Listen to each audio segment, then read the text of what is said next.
Why are we troubling the farmers by taking away their precious land?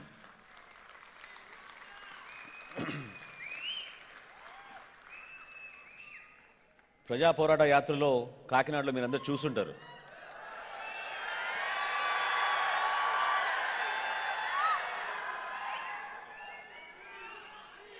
సామాన్యుడిగా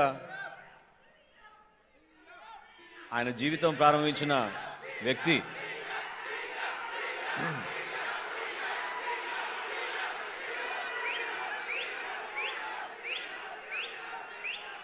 ఈ రోజున SEZ అనే label పెట్టుకుని 12,000 ఎకరాలు ఒక వ్యక్తి ఒక కుటుంబం పేరు మీద నడిపించుకుంటూ ఉంటే మన భారతదేశంలో ఏ విధంగా కొన్ని అవకతవకలు జరిగినాయో మీ అందరికీ అర్థమవ్వాలి. ఇదే పోరాట స్ఫూర్తిని ఏ జిల్లాకి వెళ్ళినా ఏ ప్రాంతానికి వెళ్ళినా ప్రతి సామాన్యుడి కోసం అతనితో అడుగు మీద అడుగు కలిసి వేద్దామనే నిర్ణయం తీసుకుని ఒక్కొక్కసారి మా టూర్స్లో మేము 2 రోజులు ఉందాం అనుకుంటాం, కానీ 6 రోజులు 7 రోజులు ఆ ప్రాంతంలోనే ఉండిపోవాల్సి వస్తుంది. శ్రీకాకుళంలో తిత్లీ సైక్లోన్ బాధితుల్ని పరామర్శించడానికి వెళ్ళినప్పుడు ఇట్ రియలీ షాక్డ్ అస్. ఎందుకంటే బయట ప్రపంచానికి తెలియని విధంగా చంద్రబాబు నాయుడు గారు అతని ప్రభుత్వం ఒక పబ్లిసిటీ ఎక్సర్సైజ్ చేసుకుని ఇక్కడ బ్రహ్మాండంగా కార్యక్రమాలు జరుగుతున్నాయి, ప్రజలకి అన్ని సౌకర్యాలు అందిస్తున్నాం, అన్ని ప్రాంతాలకి ప్రభుత్వం మరి 5 రోజుల్లోనే పవర్ కూడా తీసుకొచ్చిందనే మాట చాలా విష ప్రచారం చేయడం మీరు అందరూ చూశారు. ఆ ప్రచారాన్ని తిప్పికొట్టడానికి మొట్టమొదటిసారి పవన్ కళ్యాణ్ గారు ఆ రోజున ఫేస్బుక్ లైవ్ వాడి ఈ విధంగా గ్రామాల్లో జిల్లాలో ఇంత దుస్థితి ఉంటే, ప్రజలు ఇంత ఇబ్బంది పడుతుంటే మొబైల్ ఫోన్ ఛార్జింగ్కి 50 రూపాయలు యువత పే చేసుకుని తెచ్చుకుంటుంటే ప్రభుత్వం ఏమో అన్ని గ్రామాల్లో కూడా మేము 99% మరి పవర్ రెస్టోర్ చేసామనే అబద్ధాలు చెప్పారు. ఇవన్నీ మీతో పంచుకుంటారు కళ్యాణ్ గారు. మా ప్రయత్నం మీతోటి భాగస్వాములు అవడానికి ఈ ప్రయాణం. అందులో భాగంగానే మొట్టమొదటి అంశం మా ఎజెండాలో ఇమిగ్రేషన్కి సంబంధించిన అంశాలు. H1B వీసాల గురించి మీరు మీ కుటుంబాలు ఎదుర్కొన్న ఇబ్బందుల గురించి ఆయన చలించిపోయారు. ఆశ్చర్యం కలిగించిందంటే కాంగ్రెస్ మ్యాన్ రాజా కృష్ణమూర్తి గారు కూడా వ్యక్తిగతంగా ఆయన కొన్ని సంఘటనలు మా దృష్టికి తీసుకొచ్చారు. ఇతర సెనేటర్స్ కూడా ఈ అంశం పైన మాట్లాడినప్పుడు ఇది ట్రంప్ అడ్మినిస్ట్రేషన్లో జరుగుతున్న మార్పుల గురించి తప్పకుండా వాళ్ళు కూడా మద్దతు పలుకుతాం అనే మాట కళ్యాణ్ గారికి హామీ ఇచ్చారు.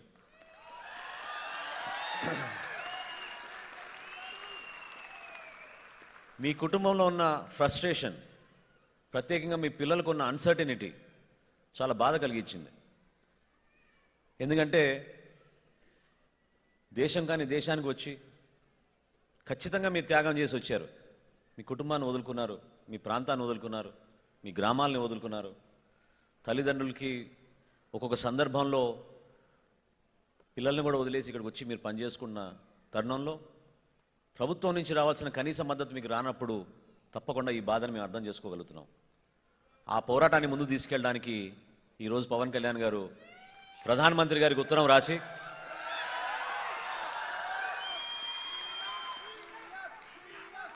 ఇమిగ్రేషన్ సమస్య పైన కేవలం మన తెలుగు మాట్లాడే వ్యక్తులే కాకుండా భారతదేశం నుంచి వచ్చిన ప్రతి ఒక్కరిని మనం రిప్రజెంట్ చేస్తూ దేశ సమైక్యత కోసం మనం మాట్లాడుతుంటాం.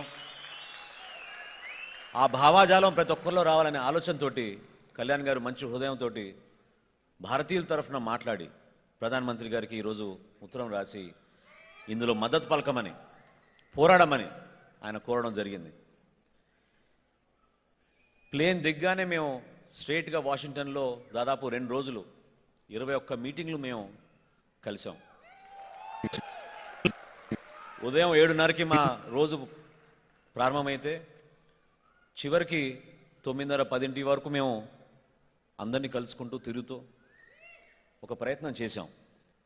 మేమేం సెల్ఫ్ ప్రమోషను లేదా మీడియాని తీసుకొచ్చి డబ్బా కొట్టుకునే చంద్రబాబు నాయుడు లాగా మేమేం చేయలేదు.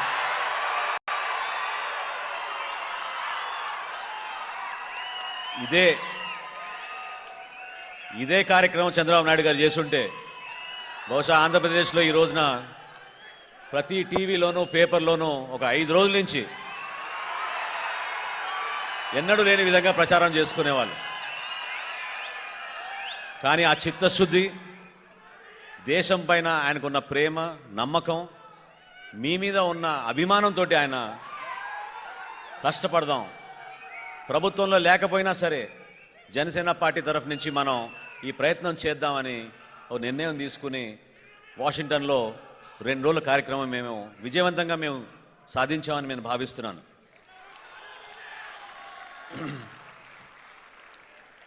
This is what a leader should stand for.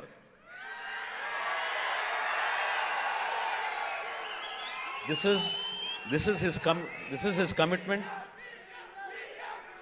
This is his honesty.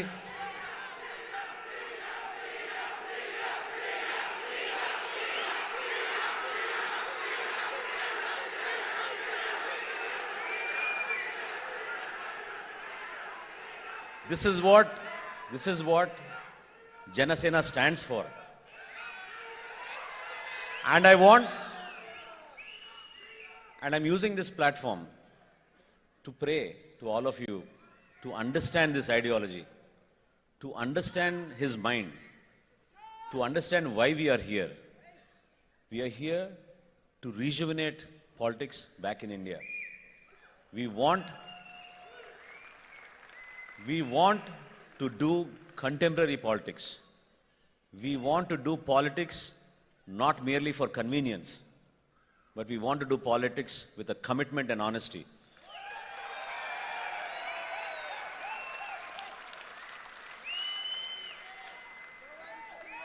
His fight is our fight. Here is a person who has given up a very lucrative career, an extremely lucrative career in films, to come into politics.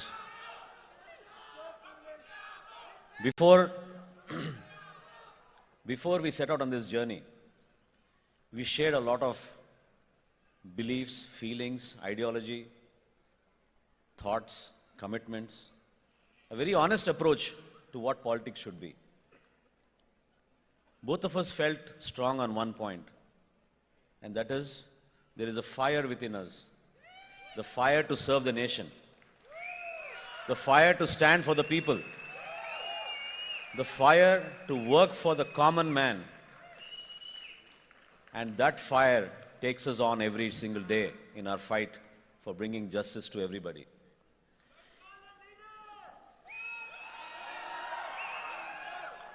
We have traveled this far to build a very healthy relationship that already exists between our two great nations. We are proud of the support which America has always given to India, and the way our leaders have over the period of time strengthened this bonding.